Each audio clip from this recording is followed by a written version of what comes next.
Chapter खत्म हो गया था पूरा एसी। Yes. Okay good. तो कुछ रिवाइज वगैरह किया नहीं किया? No sir. नहीं किया? क्यों? No सर, बहुत ज्यादा प्रोजेक्ट है सर, वो अभी तो लिखने में खत्म नहीं हो रहा। अच्छा, लिखने में ही खत्म नहीं हो रहा? यस सर, अभी गलत दिया सर इस टाइम पे प्रोजेक्ट बनाने को। अच्छा अच्छा, ओके, चलो कोई बात नहीं। तो हम लोग फिर नेक्स्ट चैप्टर की तरफ बढ़ते हैं। Yes sir. बहुत छोटा सा चैप्टर है ये, इलेक्ट्रोमैग्नेटिक वेव। हालांकि छोटा था नहीं वैसे, लेकिन अब छोटा हो गया है जो रिलेटेड पोर्शन आने के बाद। Yes sir. इलेक्ट्रोमैग्नेटिक वेव,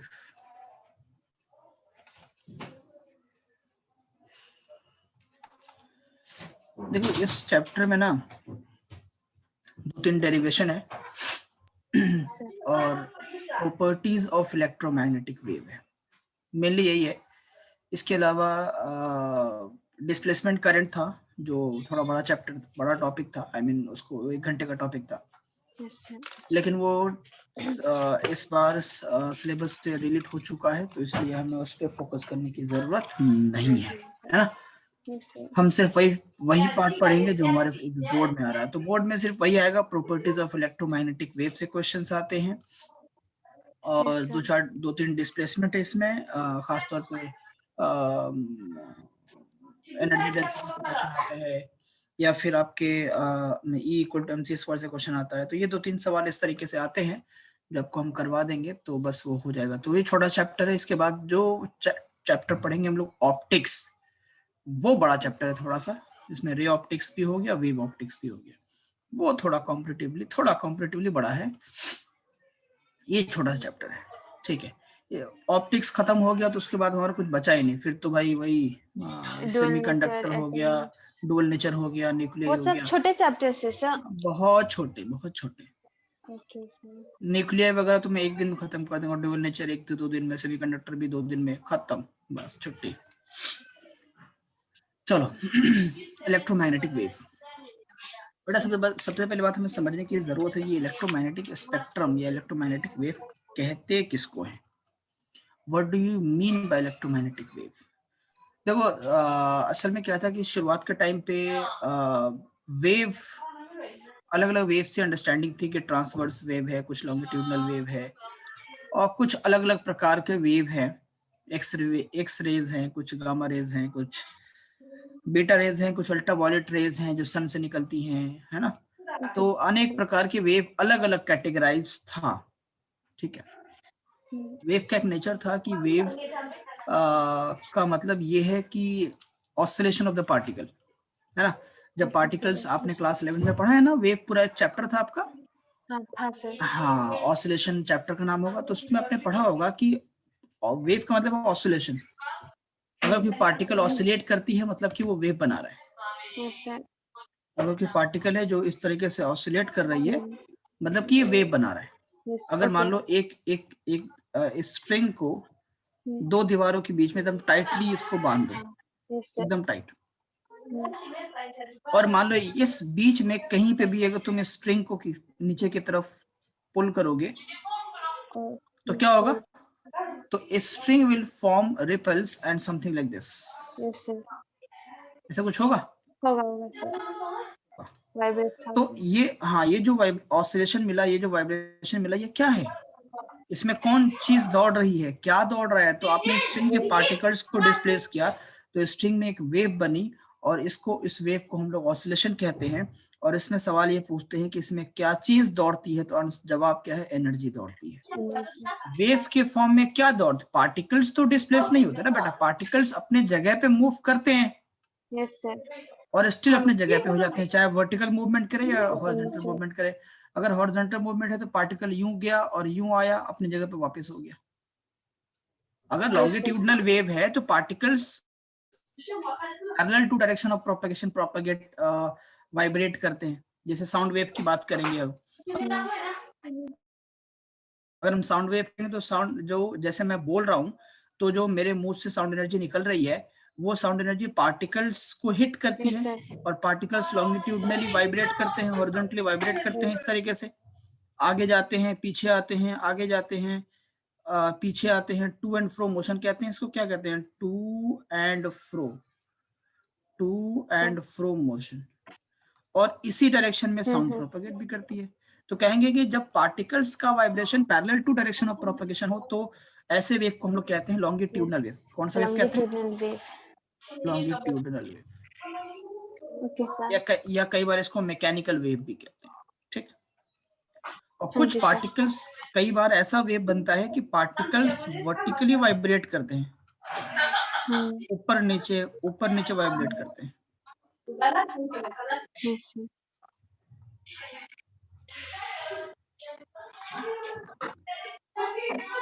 और पार्टिकल वर्टिकली वाइब्रेट करते हैं और प्रोपेगेशन ऑफ वेव जो होता है वो Longitudinal. हॉरिजॉन्टल होता है। Horizontal. तो यहाँ पे हमें दिख रहा है कि direction of propagation and What? Movement of particles are perpendicular. Perpendicular. ऐसे वेव को हम लोग कहते हैं ट्रांसवर्स वेव। कौन सा वेव कहते हैं? Transverse wave. ट्रांसवर्स। तो वेव के अनेक, अच्छा ट्रांसवर्स वेव का एग्जांपल पता है आपको? Can you give me an example of transverse wave? Can you give me an example of longitudinal wave? Sir वही वो नहीं करते सर, वो क्या कहते उसको? लॉन्गिट्यूडनल वेव के एग्जांपल बताओ। सर उधर हम हिट नहीं करते सर उसको। किसको? क्या बोलते हैं सर? टोंग, क्या बोलते हैं उसको? टोंग। टॉम। इसे हिट करके किसको हिट करते हैं? सर वो क्या होता है मुझे नाम याद नहीं आ रहा। कौन? कुछ इशारा तो बताओ। सर ऐसे यू शेप सा नहीं होता? अच्छा ये ऐसा कुछ होता है ना सर? Tuning fork. हाँ, ट्यूनिंग फॉक। अरे हमें लगा टॉम कौन है, टॉम क्रूज की तो बात नहीं कर रहे। अच्छा ओके, हाँ ठीक है। तो best example for longitudinal wave is the sound wave. Sound wave is the best example of longitudinal wave. तो जब हम बोलते हैं तो हमारे मुंह से जो आवाज निकलती है वो उस साउंड एनर्जी की वजह से पार्टिकल्स हॉरिजॉन्टली वाइब्रेट करती हैं, which is parallel to the direction of propagation. So this is called as longitudinal wave. Sound wave का नेचर भी ऐसा ही होता है। Yes, sir. लेकिन in case when the particles vibrate vertically and the wave propagates horizontally, that is called as transverse wave. इसका example क्या होगा? पानी। आप हाँ, पानी में पत्थर फेंकोगे तो रिपल्स बनते हैं ना कुछ यू। Yes, sir. तो वाटर के पार्टिकल्स देखो वर्टिकली वाइब्रेट तो कर रहे हैं, Yes, sir. कर रहे नहीं कर रहे? Yes, sir. हाँ, और ये रिपल्स कैसे आगे बढ़ रहा है? ऐसे आगे बढ़ रहा है। और वो ऊपर हाँ, तो पानी में बने हुए रिपल्स जो है वो best example for transverse wave. Sir guitar का वो भी ट्रांसवर्स होता है सर? गिटार क्या? वो तो साउंड एनर्जी है ना। अच्छा, वो साउंड हो गया ट्रांसवर्स वेव। तो ट्रांसवर्स वेव का एक तो हो गया तुम्हारा ripples form in the water,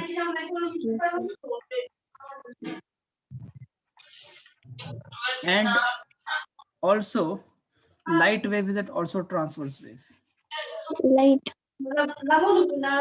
Light wave is also a transverse wave.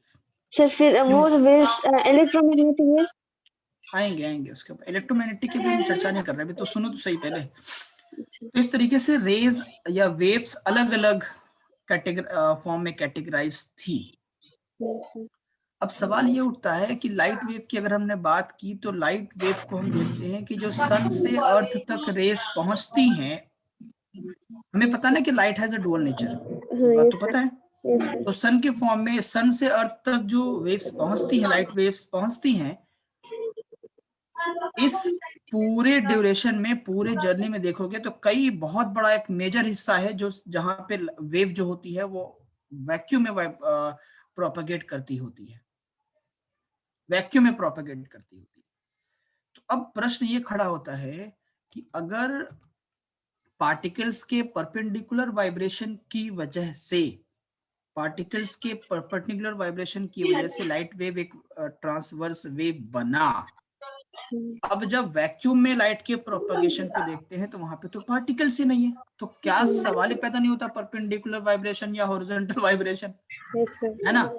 तो वहां पे जब बाद में एनालाइज किया गया, हमारे एक साइंटिस्ट जिनका नाम था मैक्सवेल, जो उन्होंने बाद में बताया कि एक्चुअली में लाइट वेव में कैसे प्रोपगेट करती है, क्योंकि लाइट के पास इलेक्ट्रिक फील्ड होता है, लाइट के पास मैग्नेटिक फील्ड होता है, और इलेक्ट्रिक फील्ड मैग्नेटिक फील्ड एक दूसरे के परपेंडिकुलर होती है, और लाइट वेव वहां पे उन दोनों के परपेंडिकुलर प्रोपगेट करती है।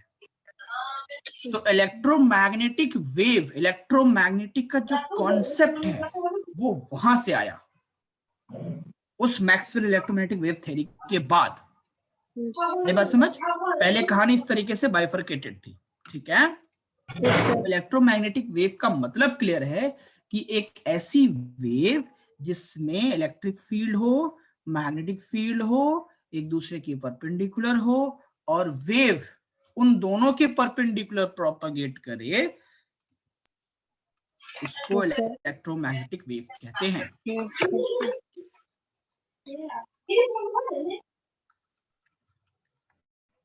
तो क्या है ये wave? When electric field is perpendicular to magnetic field and the wave propagates perpendicular to both. Electric field, magnetic field, ठीक है, wave propagates perpendicular to both like this.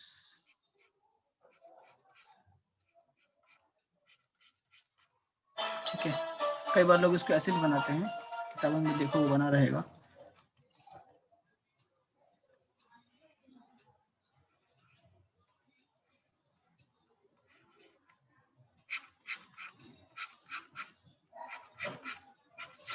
मतलब it seems that it is on z axis. Electric field अगर y axis पे है, magnetic field अगर x axis पे है, तो wave is on the z axis, they all are perpendicular to each other. EM wave का सबसे basic definition है, सबसे बेहतरीन डेफिनेशन है।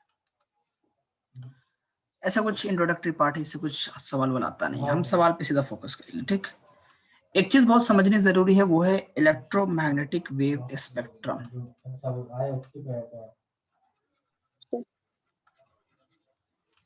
ईएम वेव स्पेक्ट्रम,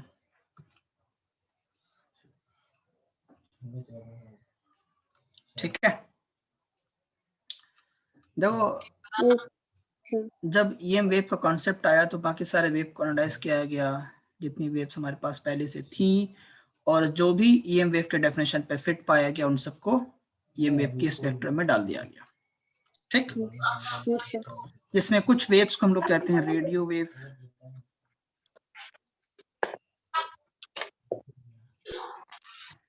कुछ वेव को कहते हैं माइक्रोवेव। सबके एग्जांपल्स पता होना चाहिए आपको। कुछ वेव को हम लोग कहते हैं इंफ्रारेड वेव्स।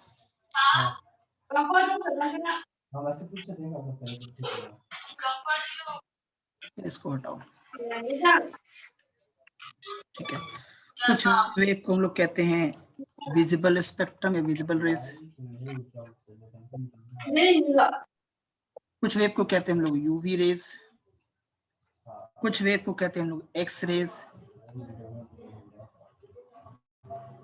ये मत समझना सर एक्स रे वेव कैसे हो गया, तो एक्स रेज का नाम है ना। हाँ, ऐसा ना कि सर रे तो अलग है वेव तो अलग है, तो एक्स रे वेव कैसे हो गया, ठीक। Okay, and next is gamma ray. इसका भी नाम गामा रे है ना, तो इसको मत बोल देना सर ये वेव कैसे हो गया फिर, ठीक। तो ये कैटेगराइज्ड, कैटेगोरिकली वेव को इस तरीके से अलग अलग बताया गया, और इन सबको ईएम वेव स्पेक्ट्रम कहते हैं, ठीक। सवाल खड़ा होता है कि किसकी फ्रीक्वेंसी ज्यादा होती है, किसका वेवलेंथ ज्यादा होता है, किसका स्पीड ज्यादा होता है, बड़ा इंपॉर्टेंट है जानना। अच्छा, पहली बार ना बच्चों को याद भी नहीं होता है कि कैसे इसको याद करें, ये सीक्वेंस याद रहता नहीं है ना। ये सीक्वेंस है सब पूरा रेडियो हाँ, ये एकदम माइक्रोवेव। एकदम सीक्वेंस में लिखा है मैंने, सीक्वेंस में लिखा है। ओके। देखो सीक्वेंस में याद रखने का एक तरीका ये है, एक थोड़ा सा पैटर्न बताता हूँ। रेडियो को माइक्रोवेव में डालो, रेडियो को माइक्रोवेव में डालो। जब माइक्रोवेव में डाला तो वो लाल हो गया जल के, जब लाल हुआ तो हमें दिखने लगा, ठीक है। Yes, sir. Red is visible ना, ओके। हाँ, yes. इंडियन क्रिकेट टीम में एक प्लेयर थे युवराज सिंह, यूवी उनको शॉर्ट में बोलते थे लोग, यूवी। हाँ, UV. हाँ, यूवी कैन, यूवी। तो यूवी के बीच में कैंसर हो गया था, शायद पता होगा तुमको, बहुत हाँ, पहले। yes sir, पता है सर। हाँ, तो कैंसर हुआ तो एक्सरे निकाला गया होगा, Yes, sir. है ना। Yes, sir. जब यूवी को कैंसर हुआ तो एक्सरे निकाला गया होगा, बस लास्ट में खाली गामा ध्यान रखना बस।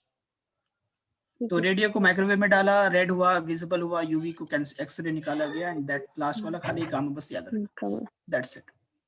This is the sequence to remember. क्योंकि यार सीक्वेंस याद होना इसलिए जरूरी है क्योंकि फ्रीक्वेंसी ऐसे ही फिर वेरी भी होगा, चाहे इंक्रीज करेगा वो डिक्रीज करेगा, कैसे होगा हम बताएंगे अभी, बट फ्रीक्वेंसी वेरी भी ऐसे ही करेगा कि सबसे ज्यादा फ्रीक्वेंसी इसका, उससे कम इसका, उससे कम इसका, उससे कम इसका, उससे कम इसका, या सबसे कम वेवलेंथ इसका, उससे ज्यादा इसका, उससे ज्यादा इसका। तो ये वेवलेंथ और जो फ्रीक्वेंसी का क्या बोलते हैं ना, लेखा जोखा है, वो ऐसी सीक्वेंस में ही आपको याद रखना पड़ेगा, है ना। Yes, sir. अब इतने कई बार बहुत से लोग शार्प होते नहीं है, या उतनी उतनी प्रैक्टिस होती नहीं है कि वो जो है कि इंडिविजुअली सबका फ्रीक्वेंसी और वेवलेंथ और स्पीड याद रख सके, ठीक है। तो हम क्या करते हैं, ट्रिक लगा के शॉर्टकट्स बनाते हैं। रेडियो डालते हैं किसमें, माइक्रोवेव में। रेड हो गया, फिर विजिबल हो गया। रेडियो को माइक्रोवेव में डाला तो लाल हुआ, विजिबल हुआ, यूवी को का एक्सरे निकाला फिर हमने, है तो इसका ताल्लुक नहीं है, बस यूवी का एक्सरे निकाला हमने, बस ऐसे याद रखो, ठीक है सर। ठीक है। हाँ, Yes, sir. तो हाँ, दिस इज द सीक्वेंस, याद रहेगा। रेडियो रहेगा माइक्रोवेव सर। में डालेंगे, रेड हो जाएगा, रेड होगा तो विजिबल होगा, देन यूवी का एक्सरे निकाला, दैट्स इट, Yes, sir. है ना। Yes, yes. सिंपल है। देखो Simple. रेडियो वेव की जो फ्रीक्वेंसी होती है वो लोवेस्ट होती है,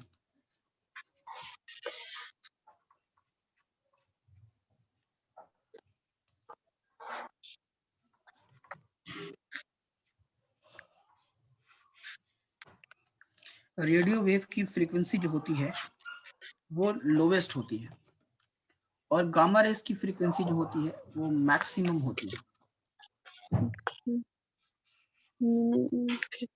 इसका मतलब क्या हुआ, इसका मतलब क्या हुआ कि frequency will increase, frequency keeps on increasing in going from radio to gamma, ठीक है। कोई दिक्कत? No sir. आपको एक फॉर्मूला पढ़ाया गया होगा, याद होगा शायद आपको, कि speed of a wave is equal to होता है लैम्डा इनटू फ्रीक्वेंसी, पता है आपको। Speed is equal to wavelength into frequency, lambda बोले तो wavelength, so lambda is equal to होता है speed of wave upon frequency, right? Okay, so if I say that जिसकी फ्रीक्वेंसी कम होगी उसका वेवलेंथ ज्यादा होगा, है ना, और जिसका फ्रीक्वेंसी ज्यादा होगा उसका वेवलेंथ कम होगा, है ना। तो अगर इसकी फ्रीक्वेंसी मैक्सिमम है, रेडियो की फ्रीक्वेंसी मैक्सिमम है, तो हम कह सकते हैं कि इसका वेवलेंथ मिनिमम है। रेडियो की फ्रीक्वेंसी मिनिमम है ना सर, तो हाँ, फ्रीक्वेंसी मिनिमम है तो वेवलेंथ मैक्सिमम, तो वेवलेंथ मैक्सिमम, ठीक है। और क्योंकि गामा की फ्रीक्वेंसी मैक्सिमम है इसलिए इसका वेवलेंथ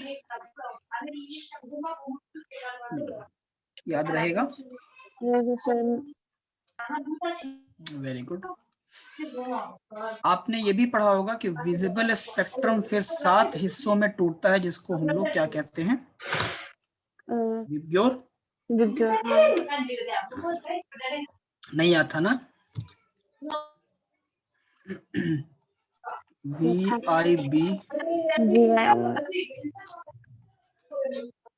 VIBGYOR। और इसमें अगर आप देखोगे तो रेड का वेवलेंथ जो होता है लैम्डा आर, ये मैक्सिमम होता है। सर। ठीक है। Yes sir. एक्चुअली में ये वेबग्योर ऐसा नहीं बनाते हैं, वेबग्योर को हम बनाते हैं, तुम इसको उल्टा ऊपर मत से समझो। वर्टिकली इसको हम बनाते हैं वी से।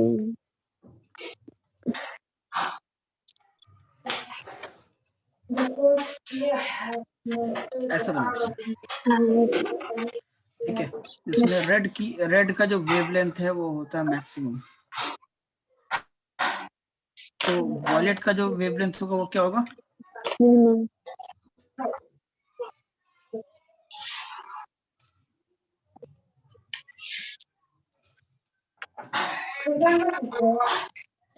ठीक है। तो आप देखो रेडियो से गामा में चल रहे हो तो वेवलेंथ, जब रेडियो से गामा में चलोगे तो वेवलेंथ आपको मैक्सिमम टू मिनिमम होगा। देखो जब विजिबल में पहुंचे तो ये मैक्सिमम और ये मिनिमम। तो हमें सीक्वेंस समझ में कुछ आ रहा है कि लेफ्ट साइड जाने पे वेवलेंथ जो है वो मैक्सिमम टू मिनिमम होगा। हाँ, इनमें से कोई सा भी याद रहेगा, इनमें से कोई सा भी याद रहेगा तो फिर आप बता सकते हो कि अगर फ्रीक्वेंसी का वेरिएशन याद रहेगा तो वेवलेंथ का बता सकते हो। अब इसके यूजेस पे आते हैं, कहाँ यूज होता है रेडियो वेव के, जो बताया था मैंने अभी इसी में, कहाँ पे यूज होता है बताओ रेडियो वेव? सर वो रेजोनेंस में चलाते हैं रेडियो वगैरह। अरे रेडियो चैनल जो तुम सुनते हो, रेडियो मिर्ची। हाँ, रेडियो मिर्ची आरजे नवेद। हाँ, तो वो क्या है, वो वहां पे कौन सी वेव फ्रीक्वेंसी होती है? Radio frequency. रेडियो, उस वेव को रेडियो वेव कहते हैं। माइक्रोवेव कहाँ होता है? माइक्रोवेव जैसे आपके डिफेंस में यूज करते हैं, रडार टेक्नोलॉजी में माइक्रोवेव यूज करते हैं, ठीक है। ठीक, रडार टेक्नोलॉजी में माइक्रोवेव फ्रीक्वेंसी यूज करते हैं, या फिर तुम्हारे घर में जो माइक्रोवेव होता है ये माइक्रोवेव फ्रीक्वेंसी ही है। इंफ्रारेड लेजर टेक्नोलॉजी में विजिबल स्पेक्ट्रम जो हम देखते हैं, जो विजिबल रेज हैं उन सब की फ्रीक्वेंसी। इंफ्रारेड कहाँ पे? लेजर टेक्नोलॉजी में। हाँ, यस सर। और विजिबल स्पेक्ट्रम कहाँ पे? जो हम हमारे पास जो रेज हैं विजिबल स्पेक्ट्रम है। अल्ट्रावायलेट रेज जो सन से रे आती है सन से ना, एक्स रेज जो हम मेडिकल फील्ड में, जो हाँ मेडिकल फील्ड में डायग्नोस्टिक के लिए एक्स रेज यूज करते हैं, गामा रेज तो एक बहुत कम अवेलेबल रेज है जो इसके यूजेस कम है। एनीवेज, तो ये वेव है और इसके यूजेस आपको बुक से पढ़नी है, ठीक है? ओके, यस सर, है ना? ओके, मतलब एनसीईआरटी का मैंने 3-4 पन्ने पढ़ा दिए, ठीक है। अब आते हैं हम लोग इम्पोर्टेंट पे, और यही बस लास्ट टॉपिक होगा। इसको कहते हैं प्रॉपर्टीज से ही क्वेश्चंस आते हैं। इसी में 2-3 डेरिवेशन आएगा, वो हमको समझना पड़ेगा। प्रॉपर्टीज, मैं माइक ऑफ रखूं सर? हाँ बेटा ऑफ कर दो, मैं वो कहने वाला था। प्रॉपर्टीज ऑफ EM वेव, ठीक है। EM वेव की कौन कौन सी प्रॉपर्टीज होती हैं? जो सबसे फर्स्ट प्रॉपर्टी होती है that is propagation. How do EM wave propagates? How do EM wave propagates? Propagation of EM wave, ठीक है। जैसा कि मैंने आपको बोला कि इलेक्ट्रिक फील्ड मैग्नेटिक फील्ड एक दूसरे के परपेंडिकुलर होता है, और उन दोनों के परपेंडिकुलर में वेव प्रोपगेट करती है। ये EM वेव की प्रोपगेशन का नेचर है। This is how the EM wave propagates.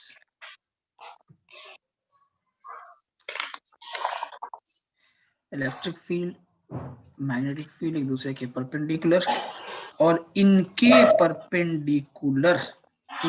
Perpendicular जो वेव प्रोपेगेट करती है।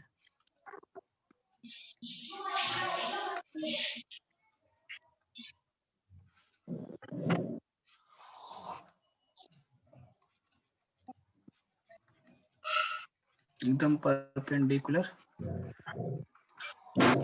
This is how the wave propagates.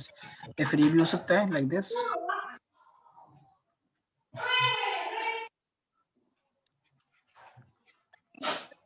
ये आपका z एक्सिस, चलो एक ही रहने दो, फिर एक ही रहने दो, ठीक है। इलेक्ट्रिक फील्ड को मैंने y एक्सिस पे बनाया, y एक्सिस पे। मैग्नेटिक फील्ड को मैंने x एक्सिस पे बनाया। तो जो आपका वेव होगा वो z एक्सिस पे प्रोपेगेट करेगा। कितने बच्चे रहते हैं बेटा एक रूम में? सर एक रूम में 3। तो बाकी जो एक तो तुम हो गई, बाकी 2 लोग की आवाज इतनी सारी है? नहीं सर, एक दूसरे के रूम में ये लोग प्रोजेक्ट्स बना रहे आजकल ना सर, सारे प्रोजेक्ट्स बना रहे ना, तो वो करते हैं सर, पूरा रूम में आके बैठ ही जाते हैं। अच्छा, तुम्हारे बेड पे? हाँ सर, यहाँ पे मतलब ह्यूमैनिटीज आ जाएंगे सारे, तो साथ में मिलकर बनाते हैं सर। अच्छा,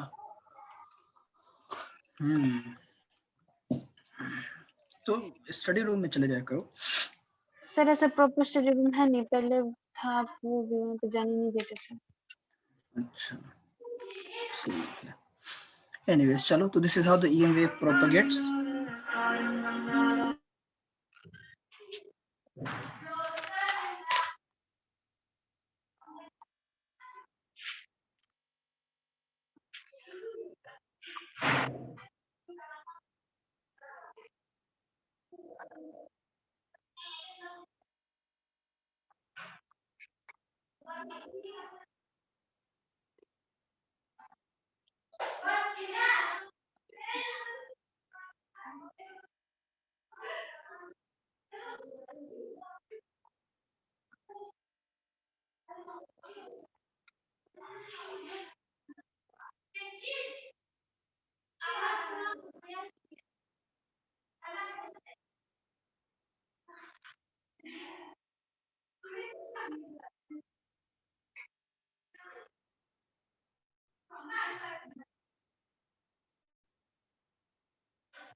हाँ बेटा चलो।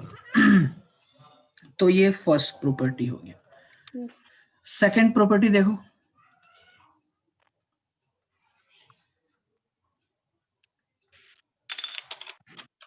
Property number 2। आप याद हो क्लास 11 में पढ़े थे वेव का इक्वेशन, याद है? y is equal to a sin omega t minus kx, याद है कुछ? ये भूल गई?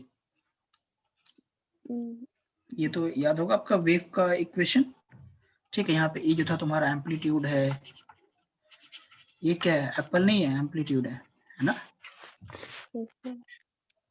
हाँ, और k क्या है?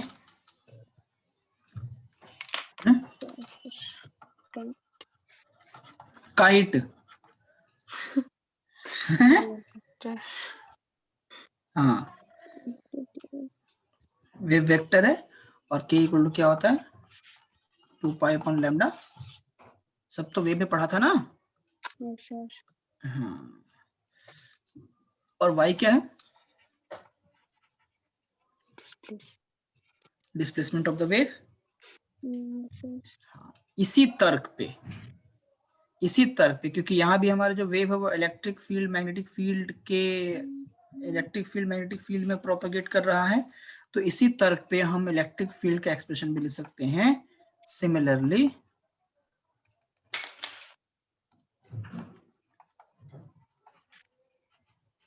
इसी तर्क पे E is equal to E naught यानी कि उसका amplitude sign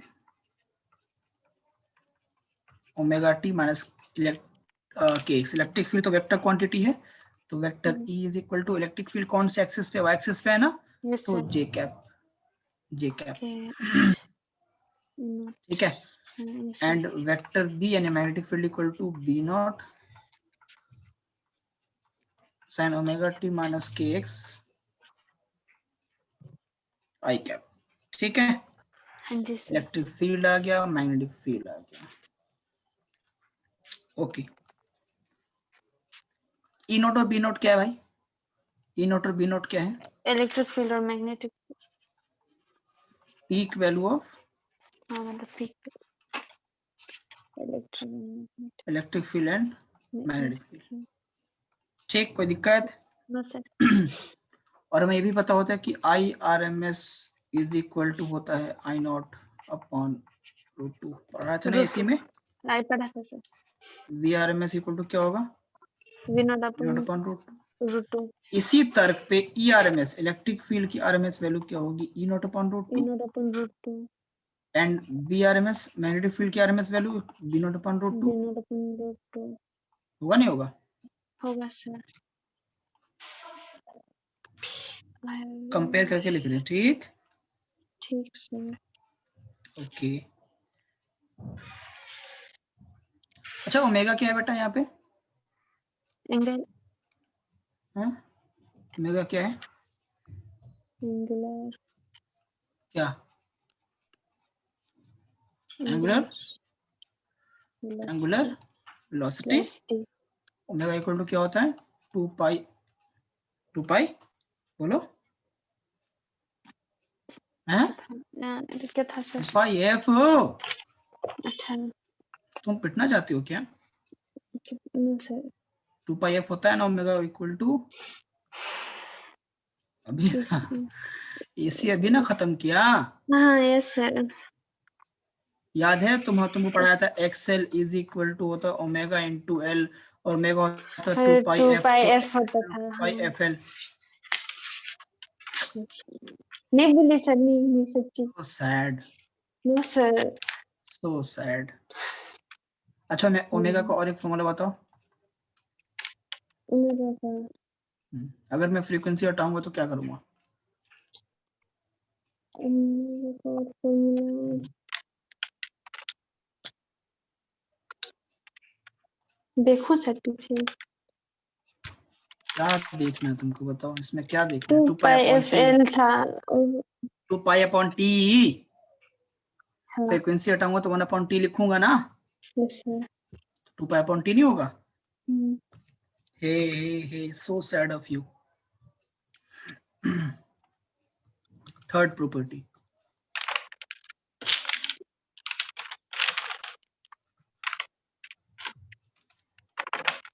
relation between electric field and magnetic field, बड़ा इंपॉर्टेंट है ये। एक ही क्वेश्चन याद करो, simple, E is equal to B C. हालांकि ए बी सी होता है, बट यहाँ पे याद करो E B C. E is equal to B C. अब सवाल ये होता है यहाँ पे E क्या है, B क्या है, C क्या है? देखो, E तो इलेक्ट्रिक फील्ड है,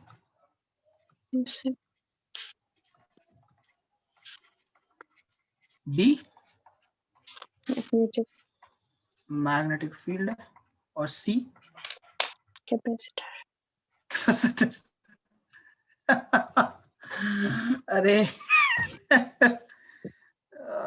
नहीं है सर. यहाँ पे कुछ और है. हाँ वो लाइट की वो है, पता नहीं. एक वेव है जो वैक्यूम में प्रोपगेट हो रही है, उसके पास इलेक्ट्रिक फील्ड है, मैग्नेटिक फील्ड है। कैपेसिटर कहाँ से आया वेव के पास? सर फिर कुछ तो बोलना था ना, तो मैंने तो बोल दिया। कुछ बोलना था तो कुछ भी बोल दिया। नहीं तो सी फॉर कैट बोल दो, बेटर है, हैं? वो ज्यादा बेटर आंसर होता मेरे लिए। हम्म, तो E electric field, B magnetic field, और C the velocity of sir, light in vacuum.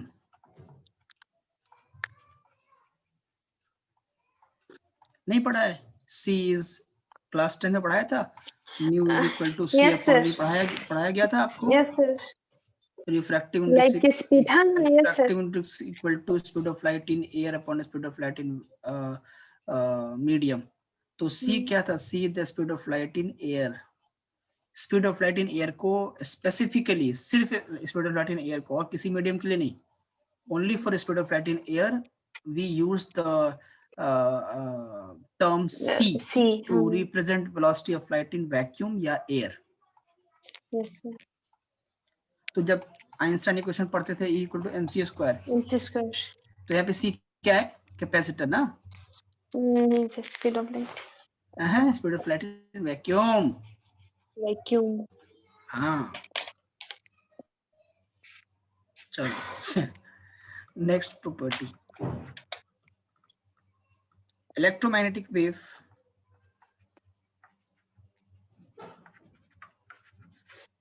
Is of transverse nature. ये तो मैंने पहले भी बताया। यस सर, इलेक्ट्रोमैग्नेटिक वेव की जिसका बेस्ट एग्जांपल है लाइट वेव, और light wave is a transverse wave. ठीक है। यस सर, ईएम वेव के अंदर कौन दौड़ता है?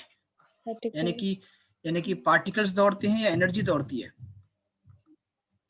एनर्जी, एनर्जी दौड़ती है। एनर्जी, एनर्जी प्रोपेगेट्स,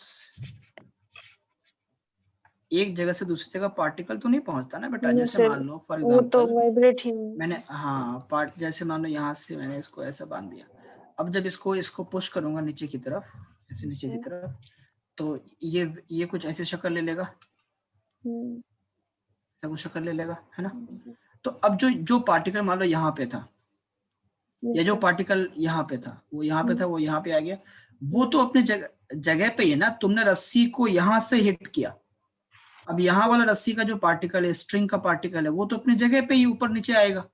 यहाँ वाला अपनी जगह पे ऊपर नीचे आएगा, यहाँ पे वाला अपनी जगह ऊपर नीचे, यहाँ वाला अपनी जगह, ये हर पार्टिकल अपने जगह पे ही ऊपर नीचे आ रहा है। लेकिन ये वेव आगे की तरफ क्यों बढ़ रहा है? कौन लेके जा रहा है इसको?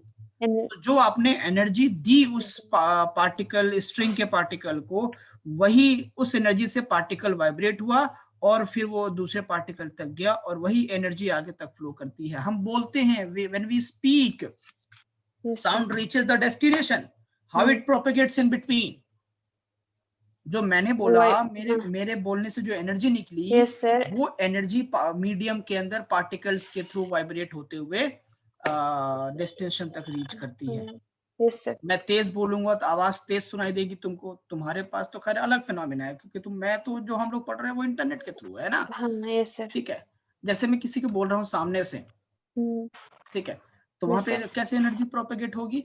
वो पार्टिकल्स के थ्रू प्रोपेगेट होगी। जितना मैं तेज बोलूंगा उतनी ही तेज आवाज उसको सुनाई पड़ेगी। क्यों? क्योंकि जब मैं तेज बोलूंगा मेरा एम्पलीट्यूड ज्यादा होगा, तो साउंड एनर्जी ज्यादा होगी, और वो ज्यादा पार्टिकल्स को हिट मिलेगा, पार्टिकल्स का वाइब्रेशन फास्टर होगा, और आवाज तेज पहुंचेगी, जल्दी पहुंचेगी। आई बात समझ? तो energy propagates in the propagation of EM wave.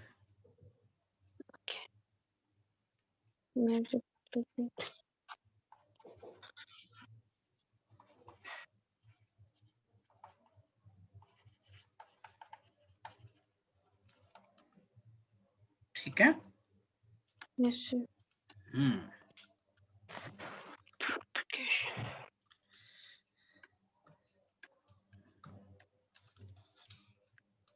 Next,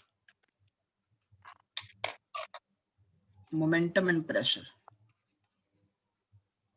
ये दो चीजें पूछी भी जाती है, इसका डेरिवेशन पूछा जाता है। देखो, मोमेंटम और प्रेशर ऑफ ईएम वेव कैसे कैलकुलेट करेंगे? देखो क्या होता है कि हमें पता है, अपने केमिस्ट्री में पढ़ा भी होगा, E is equal to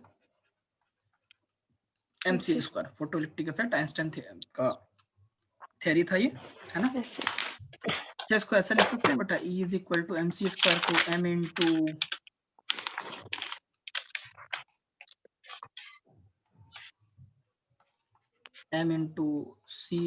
c, कोई दिक्कत तो नहीं है? No, sir. नहीं। This is good. अच्छा, c इंटू सी क्या होता है, ये m इंटू सी क्या होता है? क्या इसको मास इंटू वेलोसिटी नहीं कह सकते? c वेलोसिटी ही तो है। P को velocity. हाँ, और मास इंटू वेलोसिटी क्या होता है?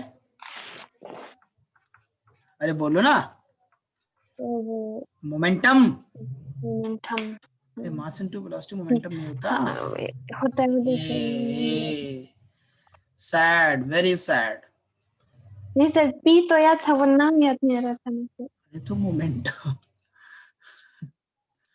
मास इंटू वेलोसिटी मोमेंटम होता है ना, ये तो पता होना चाहिए था आपको, ये सब 9वीं क्लास में पढ़ा होगा, फिर 11वीं में पढ़ा था, और वैसे भी हम लोग इस चैप्टर में भी मोमेंटम पढ़े हैं, डिस्कस कर चुके हैं पहले चैप्टर, चार्ज वाले टॉपिक में मोमेंटम डिस्कस किया था, फिर वो एंगुलर मोमेंटम में डिस्कस किया था टॉर्क वाले केस में। तो तुम कैसे, how can you do this, very sad of you, very sad. So momentum P is equal to क्या होगा, E अपॉन C। ठीक है, किताबों में E की जगह पे U भी लिखा होता है, तो U और E एक ही चीज है, हमने पढ़ाई भी था, पोटेंशियल एनर्जी को U से डिनोट करते हैं, तो कोई दिक्कत नहीं है। तो P is equal to U upon C, ये होता है momentum of EM wave. P is momentum of EM wave. Simple लग रहा है ना चैप्टर ये वाला? Yes sir, momentum. Speed of light, मैं तो सिंपल करके तुम्हें बता रहा हूँ, मैं बोलोगे तो अभी अभी इसको हार्ड कर दूंगा तुरंत।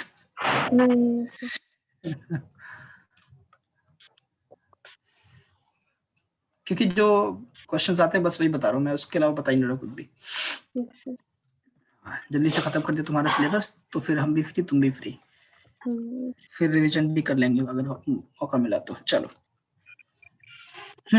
अब आते हैं, देखो मोमेंटम क्या लिख सकते हैं बेटा, हमें पता है ना ये भी कि दैट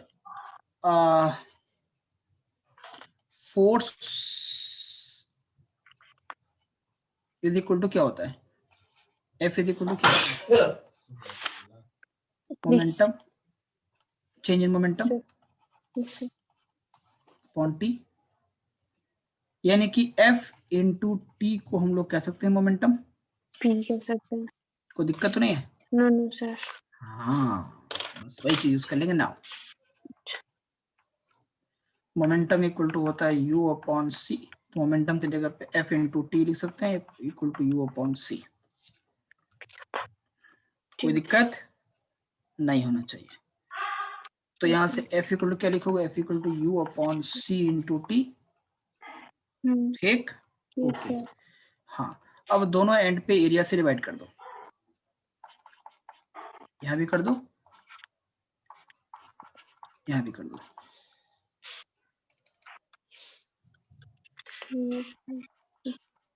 दोनों तरफ मैंने एरिया से डिवाइड कर दिया। Yes sir. फोर्स अपन एरिया क्या होता है बेटा, फोर्स अपन एरिया क्या होता है, फोर्स अपॉन एरिया क्या होता है? टी। हाँ बोलो, force upon area is pressure, तो U अपॉन A C and T act. तो pressure is equal to energy upon area into speed of light in vacuum into time. ठीक है, बोलो बच्चे। सर। हाँ, यस सर। क्लियर है, मोमेंटम प्रेशर समझ में आ गया या नहीं आया, बोलो। हाँ। to say by area. Yes, sir. Very good. Next देखो number 7, velocity of EM wave.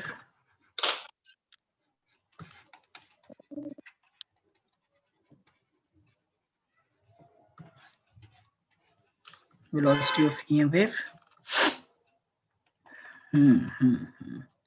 देखो एक इक्वेशन पढ़ा होगा that c is equal to होता है 1 upon mu not into epsilon not under root speed of light in vacuum is equal to होता है, इनसे डिराइव भी होता है एक्चुअली ये 1 upon epsilon not into mu naught. ठीक है, पता है ना एप्सिलॉन नॉट क्या होता है? Permittivity permittivity, of charge. Permeability,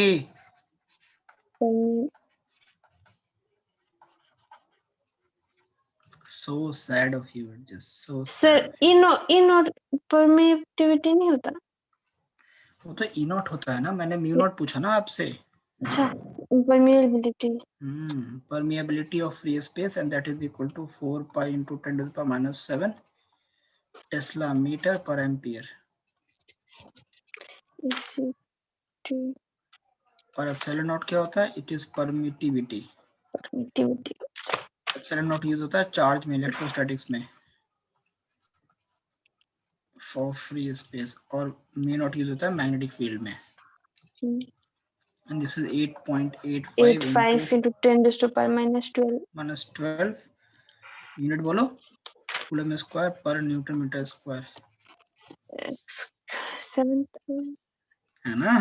yes, ये तो हम बताएंगे अगर फ्री स्पेस की बात हो तब।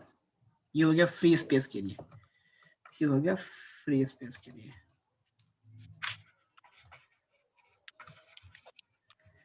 फ्री स्पेस में लाइट की वेलोसिटी ऐसे निकालेंगे।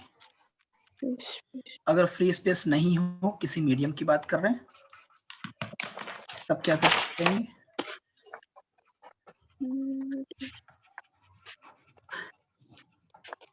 फॉर एनी मीडियम C की जगह पे V यूज कर लेंगे। C is specifically categorically used only for speed of light in vacuum. ठीक है, तो V is equal to 1 upon वही same formula epsilon into E। यहाँ पे एप्सिलॉन नॉट और म्यू नॉट यूज नहीं यूज करेंगे। Not use for free space, ये जो जीरो लग गया ना वो फ्री स्पेस को ही रिप्रेजेंट करता है। ठीक है, ओके।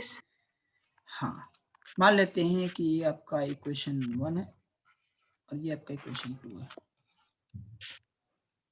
ठीक, ठीक है, yes sir, ओके। दोनों को डिवाइड करते हैं, देखते हैं क्या आता है। डिवाइड 1/2, पहले को दूसरे से डिवाइड करते हैं। 1 में क्या है C, 2 में क्या है V। C क्या है भाई? 1 upon under root mu not into epsilon not, और V क्या है भाई? 1 upon under root mu into E। ठीक है, ऐसा होगा ना बच्चे? ओके, इसको हम क्या ऐसा लिख सकते हैं एक ही साथ रूट के अंदर, epsilon upon epsilon not, mu upon mu not और into epsilon upon epsilon not, E upon क्योंकि ये चला जाएगा ऊपर और ये आ जाएगा नीचे, है ना? 1 से 1 तो कैंसिल हो गया। ठीक है, अच्छा, आपको याद है बेटा हमने पढ़ाया था कि epsilon upon epsilon naught is relative permeability. Mu upon mu naught is relative permeability mu R, and epsilon upon epsilon naught is relative permittivity, that is epsilon r। पढ़ाया था रिलेटिव परमिएबिलिटी। तो यहाँ पे जो म्यू आर है वो है relative permeability.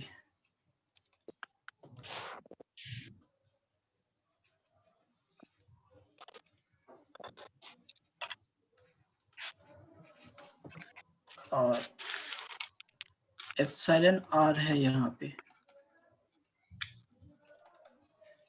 Relative permittivity, ठीक है। तो अब क्या लिख सकते हैं हम, C अपॉन वी। अच्छा, C अपॉन वी क्या होता है याद करो, अभी जस्ट थोड़ी देर पहले बताया था C अपॉन वी क्या होता है। क्या C upon V, C upon V? हाँ C अपॉन वी क्या होता है? और sir speed of light mu नहीं, स्पीड अपॉन लाइट तो होता है सर यू। है, वो तो होता है speed of light in vacuum upon speed of light in medium, ये तो होगा। बट इस रिलेशन को क्या कहते हैं, इनके रेशियो को क्या कहते हैं, पढ़ा था नहीं क्लास 10th में?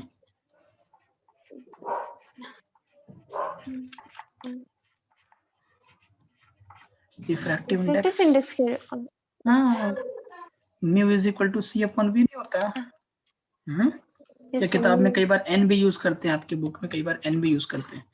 तो n इज इक्वल टू होगा under root of mu R into epsilon are.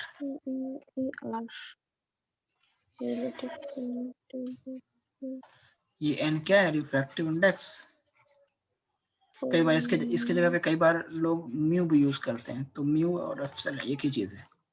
Mu से रिफ्रैक्टिव इंडेक्स डिनोट करते हैं और कई बार हम लोग उससे भी डिनोट करते हैं, ठीक है, n से भी डिनोट करते हैं, ठीक है। ओके सर, कोई दिक्कत? हम अभी करें? हाँ लिखेंगे बोलो। अभी एन सर। हाँ n लिखो, कोई दिक्कत नहीं है, n लिख लो, n भी चलेगा, कोई भी चलेगा। नंबर 8, आखिरी ये पढ़ाई देता हूँ, इसको छोड़ पढ़ाई खत्म ही कर देता हूँ बस। डेंसिटी ऑफ एनर्जी,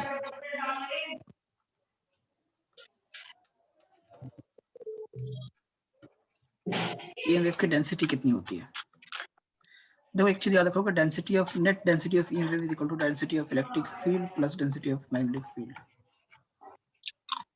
ठीक है। डेंसिटी ऑफ इलेक्ट्रिक फील्ड का फॉर्मूला होगा तुम्हारा I square E naught upon 2, density of magnetic field is equal to होता है B square upon 2 mu naught. खाली ये फॉर्मूला बस याद रखना, खाली ये फॉर्मूला बस याद रखना, ठीक है। Density of electric field is I square E naught upon 2 और ये होता है B square upon 2 E not, ठीक। तो ये I क्या है, ये I इज IRMS, ये I एक्चुअली है IRMS, IRMS, और E नॉट है एक्चुअली ये E नॉट अपॉन और plus P square RMS upon 2 epsilon not, ठीक है। ये होगा डेंसिटी का फॉर्मूला। अब इसको हमें IRMS BRMS और E नॉट B नॉट दोनों चाहिए हमको, है ना। देखो यहाँ से क्या करेंगे, सॉरी ये एप्सिलॉन नॉट था ना तुम्हारा, एप्सिलॉन नॉट, ठीक है। देखो एक चीज हमको पता है, दैट आल्सो हमने पढ़ा है that E is equal to BC, पढ़ा है ना। तो एक्चुअली ये E RMS वैल्यू होता है, B RMS वैल्यू होता है, ओके सर। यहाँ लिख सकते हैं हम लोग कि B RMS is equal to E RMS upon C। कोई दिक्कत नहीं होना चाहिए। अरे यार शिट, इक्वेशन 1 को देखो क्या है, इसमें B RMS की जगह पे ये वैल्यू पुट कर दो, equation 1 RMS epsilon not upon 2 वाला ना सर। हाँ प्लस BRMS का स्क्वायर, तो BRMS क्या है, ERMS है अपॉन C का स्क्वायर अपॉन 2 एप्सिलॉन नॉट, ठीक है। तो ये तुम्हारा हो जाएगा I square RMS epsilon not upon 2 plus E square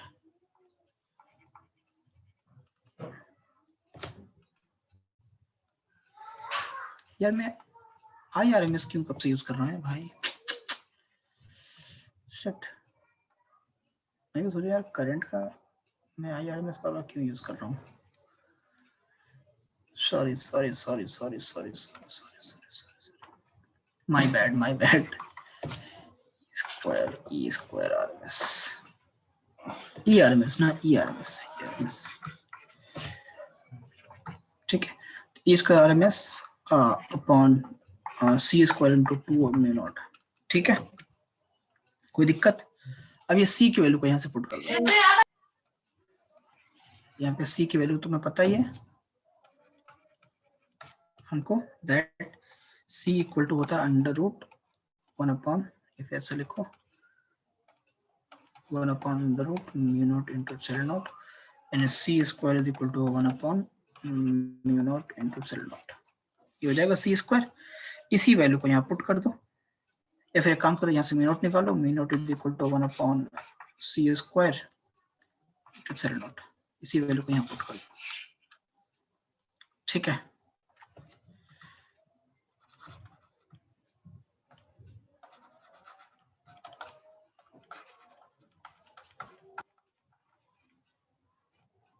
क्या हो जाएगा? Density equal to E square RMS epsilon not upon 2 plus E square RMS upon C square into क्या था value? 1 upon C square into epsilon not into 2. ये था ना?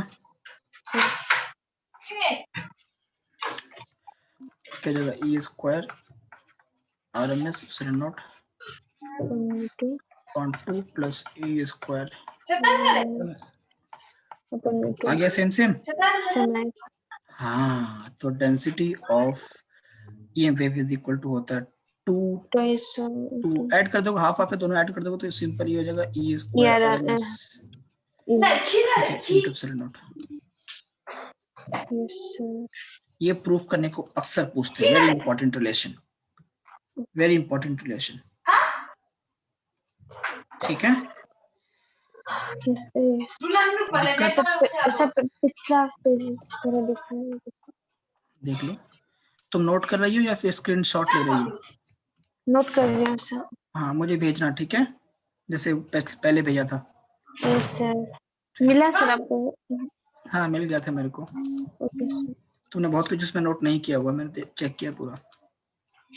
मतलब sir तुमने बहुत कुछ हाँ मिस किया, जो मैंने लिखा था और तुमने नोट नहीं किया उसको. एनीवेज, बट ठीक है, जो चीज मिसिंग है वो चीज बहुत इंपॉर्टेंट भी नहीं थी. हो गया? Yes sir. इधर हो गया? ये तो हो गया. यस. ठीक है, चलो इतना ही करने देते. नहीं, बाकी फिर हम लोग कल एक टॉपिक रह गया, इंटेंसिटी रह गया, डायरेक्शन रह गया है. तो डायरेक्शन में समझ ही रहे हो कि इलेक्ट्रिक फील्ड अगर x पे होगा और मैग्नेटिक फील्ड अगर y पे होगा तो वेव z पे होगा. सिंपल है. और इंटेंसिटी निकालने के लिए थोड़ा सा छोटा सा है, तो 3-4 लाइन का डेरिवेशन वो कल ही करवा देंगे अभी. ठीक है, और कल ही फिर हम लोग ऑप्टिक्स स्टार्ट कर देंगे. देखा, एक दिन में खत्म. चाहते तो हम इसको 2 दिन